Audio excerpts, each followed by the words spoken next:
আমাদের একটা টিম এখানে সেই জায়গালা ওই যে বয়স্ক মেয়েটা তিনি গাছ থেকে তেঁতুল পাড়ছেন। সেটা আমাদের একজন ভাই কিনে নিয়েছেন, 200 টাকা বলেছে, 150 টাকা দিয়েছে, 150 টাকা দিয়ে কিনে নিয়েছে।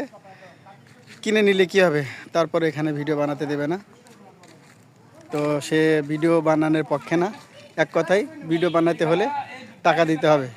ওই যে বস্তা দেখছেন, বস্তার ভিতরে তেঁতুল পেড়েছে। এই যে এখানে একটা গাছ আছে, আপনাদের একটু দেখাই। এই যে লম্বা গাছটা, এটা হচ্ছে তেঁতুল গাছ আমরা বলি, এটা হচ্ছে তেঁতুল গাছ। এই গাছ থেকে তেঁতুল পেড়েছে। এই যে লাল গেঞ্জি এই ছেলেটা, আর এই লাঠি হাতে এইটা হচ্ছে খালা, এই জায়গার মালিক। তো যাই হোক, জায়গাটা ভালো, অনেক ভালো লাগলো। গ্রামেও দেখেন একই অবস্থা, ভিডিও বানাতে গেলে টাকা দিতে হবে। কি আশ্চর্য বিষয়টা।